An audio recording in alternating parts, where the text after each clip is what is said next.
என் பேர் ரம்யா. என் வீட்டுக்காரர் பேரு பிரசன்னா. பிரஸ் ரிப்போர்ட்டரா இருக்காரு. திடீர்னு போலீஸ்காரங்கள வந்து அவர் அரெஸ்ட் பண்ணி கூட்டிட்டு போயிட்டாங்க. எந்த போலீஸ் ஸ்டேஷன்லயும் அவர் இல்ல, இங்க இருக்கிறதா சொன்னாங்க. எங்க மேடம் என் வீட்டுக்காரரு? எனக்கு இப்பவே அவரை பார்க்கணும். பேர் என்ன சொன்னீங்க? பிரசன்னா. அப்படி யாரையும் இங்க கூட்டிட்டு வரலையம்மா? என்ன மேடம் சொல்றீங்க? இங்க தானே கூட்டிட்டு வந்ததா சொன்னாங்க. அப்ப நாங்க வச்சுக்கிட்டு போய் சொல்றோமா? போமா. என்ன மேடம் நான் கேட்டுட்டே இருக்கேன், ப்ராப்பரா ரெஸ்பான்ஸ் கூட பண்ண மாட்டேங்கிறீங்க.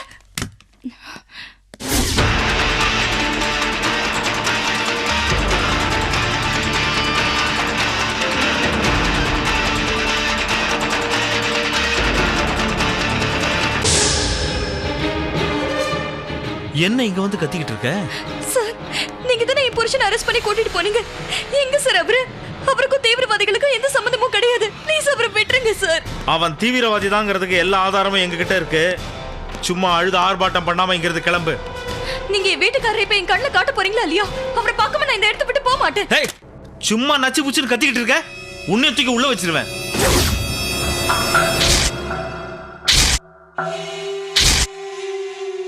சார், நான் யாருன்னு தெரியுமா? டிசிபி கௌஷிக்கோட தங்கச்சி. அவருக்கு மட்டும் இந்த விஷயம் தெரிஞ்சது உங்களை வேலையை விட்டு தூக்கிடுவாரு. உன்னை பார்க்கவே எனக்கு பாவமா இருக்குமா? ஒரு விஷயம் தெரியுமா?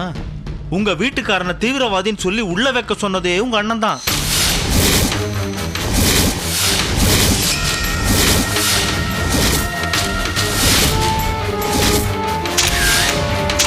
அவர் பேச்சை கேட்காம பிரசன்னாவை நீ கல்யாணம் பண்ணல, அதுக்கு தான் இந்த தண்டனை.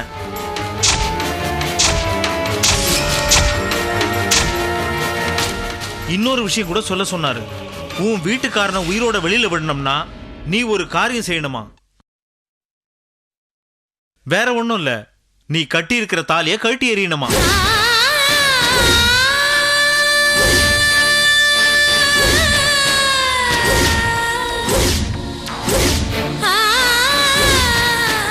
என்ன அதிர்ச்சியா இருக்கா? தாலிய கழட்ட போறியா இல்ல அறுக்க போறியான்னு உன்னையே டிசைட் பண்ண சொன்னாரு.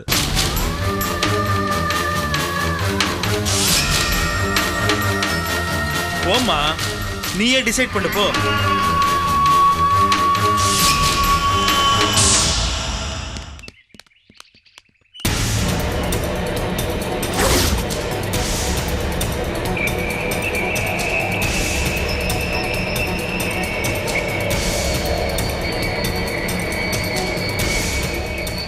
ரம்யா, ரம்யா, என்ன ரம்யா பார்த்தும் பார்க்காத மாதிரியே போற? சொல்லு ரம்யா, என் மேல உனக்கு என்ன அப்படி கோவம்? சரி, எதுக்கு போலீஸ் ஸ்டேஷன்ல இருந்து வர? கண்ணெல்லாம் வர கலங்கிருக்கு. சொல்லு ரம்யா, என்ன பிரச்சனையால தான் நான் சால்வ் பண்றேன். ரம்யா, என்னால முடியும் ரம்யா, நம்பு ரம்யா.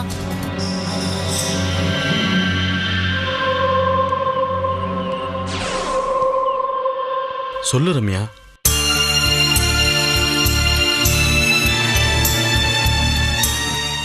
என்ன நம்பு ரம்யா. நான் உனக்காக என்ன வேணாலும் பண்ணுவேன்.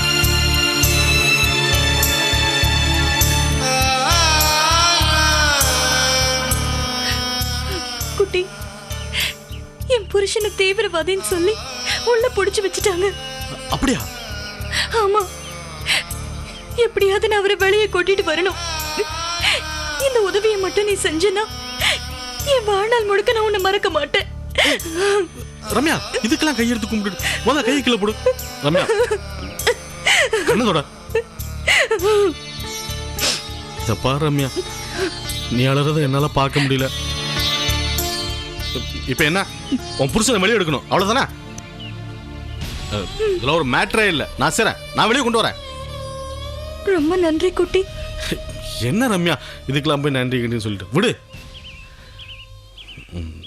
சரி, நான் இப்போ அவர் வெளியே எடுத்துட்டு வந்தா நீ எனக்கு என்ன பண்ணுவ?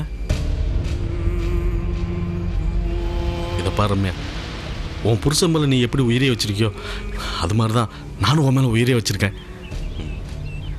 உனக்கு எப்படி உன் புருஷன் வேணுமோ அது மாதிரி எனக்கு நீ வேணும் ரம்யா.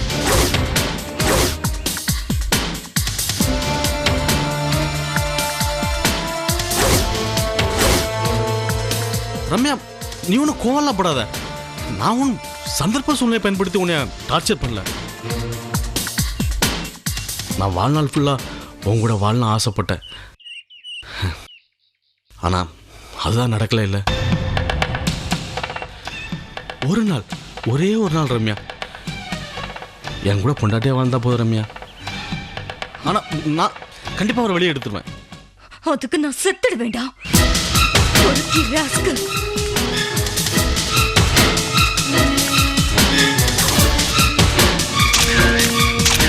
நீ சாகிறதுக்குள்ள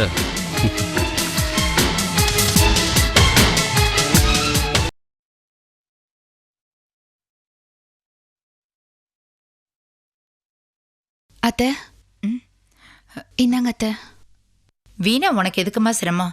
எனக்கு தேவைன்னு நானே போட்டுப்பேன்ல. நீங்க இந்த வீட்டுக்கு வந்ததுல இருந்து என்ன சோம்பேறி ஆக்கிட்டீங்க. எல்லா வேலையும் நீங்களே இழுத்து போட்டு செஞ்சுட்டு இருக்கீங்க. உங்க வயசுக்கு இந்த மாதிரி வேலை செஞ்சா உடம்பு என்ன ஆகும்? எனக்கு வேலை செய்யாம இருந்தாதான் உடம்புக்கு ஏதாவது வரும். நானும் பார்த்துட்டு தான் இருக்கேன். 2 நாளா நீங்க என்னமோ மாதிரி இருக்கீங்க. உடம்பு சரியில்லையா? அதெல்லாம் ஒண்ணும் இல்லம்மா.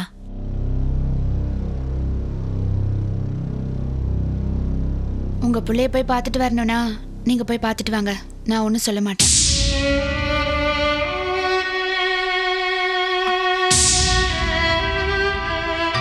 நானும் உன்ன மாதிரி தாமா.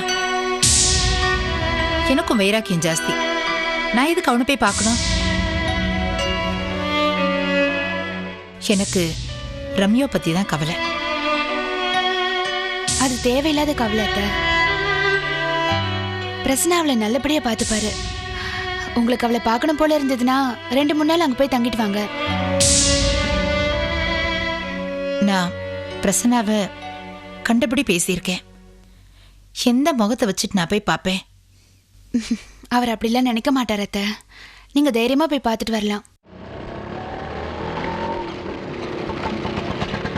என்னங்க?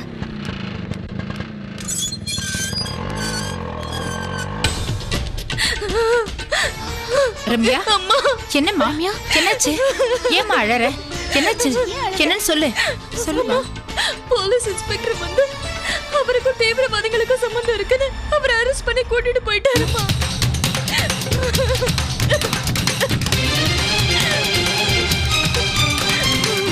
எதுக்கு தெரியல அண்ணி. வீட்ல வெடி மருந்து, துப்பாக்கி எல்லாம் இருந்தது. அதெல்லாம் எப்படி வந்ததுன்னே தெரியல.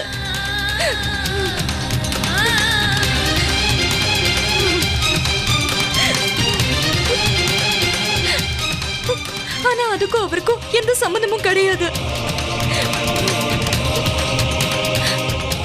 அவரை தேடி போலீஸ் ஸ்டேஷனுக்கு போனா இது எல்லாத்துக்கும் காரணம் அண்ணான்னு தான் சொல்றாங்க.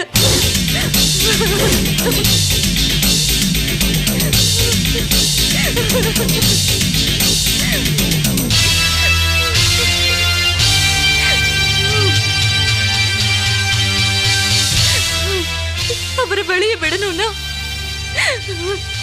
என் தாலியை நான் கழட்டி எறியணும்னு அண்ணா சொல்லிருக்காரு.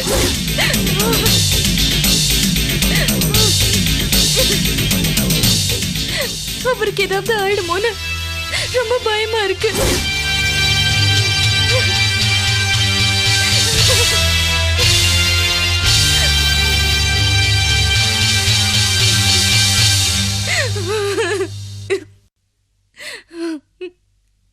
எந்த போலீஸ் ஸ்டேஷன்ல வச்சிருக்காங்கன்னு தெரியுமா உனக்கு? தெரியும் அண்ணி. நீ அழாத. பிரசன்னாவை வெளியே கொண்டு வர வேண்டியது என்னோட பொறுப்பு. ஒரு நிமிஷம்.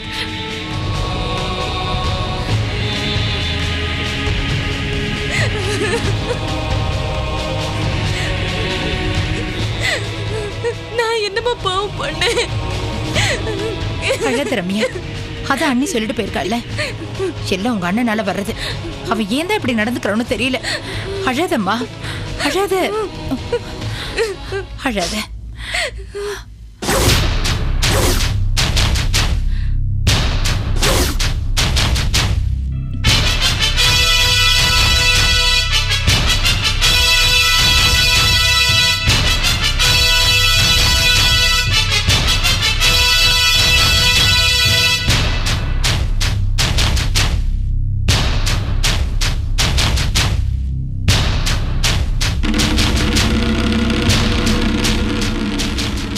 பிரியாவை ஹவுஸ் ஒய்ஃபா தெரியும், பிசினஸ் உமனா தெரியும், ஆனா லாயரா தெரியாதுல்ல. அப்பா ஆசைப்பட்டு என்ன லா படிக்க வச்சாங்க. படிச்சு முடிச்ச உடனே கல்யாணம், அப்புறம் குழந்தைங்க. இந்த கருப்பு கோட்டுக்கு வேலையே இல்லைன்னு மடிச்சு வச்சிருந்தேன். இப்போ அதுக்கான நேரம் வந்துருச்சு. வா ரம்யா. வாம்மா. அத்தை, நான் பாத்துக்கிறேன். வா.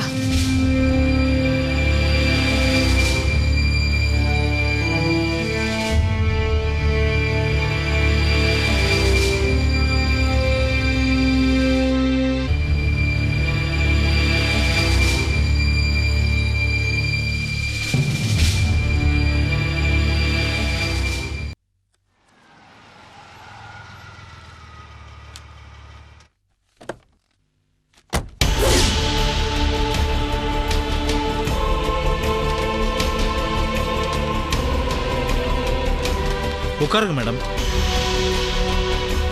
பிரச்சனை எங்க? எந்த பிரச்சனை மேடம்? நீங்க அரெஸ்ட் பண்ணி கூட்டிட்டு வந்தீங்களே பத்திரிகை ரிப்போர்ட்டர், அந்த பிரச்சனை எங்க அவரு? அப்படி யாரையும் நான் அரெஸ்ட் பண்ணலையே. சார், நீங்க அவரை அரெஸ்ட் பண்ணதுக்கு பக்கத்து வீட்டுக்காரங்க எதிர் வீட்டுக்காரங்கன்னு 6 சாட்சிகள் இருக்காங்க.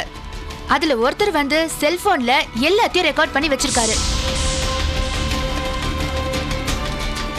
இதுக்கு மேலேயும் எவிடன்ஸ் வேணும்னா நீங்க அங்க போனதுக்கு உங்க ஃபுட் பிரிண்ட்ஸ், ஃபிங்கர் பிரிண்ட்ஸ் எல்லாத்தையும் எடுத்தா தெரிஞ்சு போயிடும்.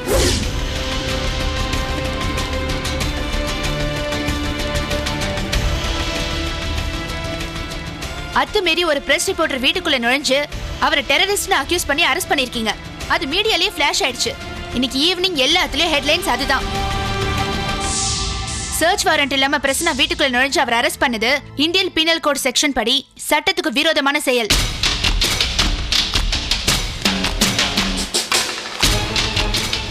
பிரசன்னா மேல இருக்கிற முன் விரோதத்தினாலையும் டிசி கௌஷிகோட தூண்டுதலின் பேர்லயும் அவரை டெரரிஸ்ட் ஃப்ரேம் பண்ணது violation of law according to DK Basu judgment from Supreme Court. Do you get it? இன்னும் 2 நிமிஷத்துல பிரசன்னா இங்க இருக்கணும். இல்லனா I am going to file habeas corpus in the court.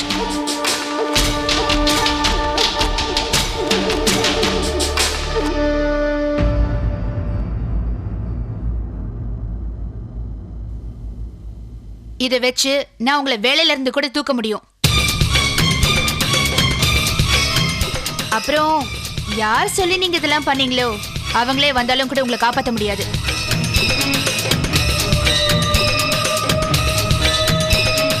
Either you decide or I will go ahead with my decision.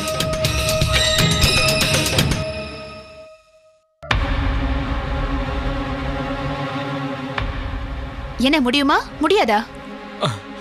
Constable sir, பிரசன்னாவை கூட்டு வாங்க. Okay sir.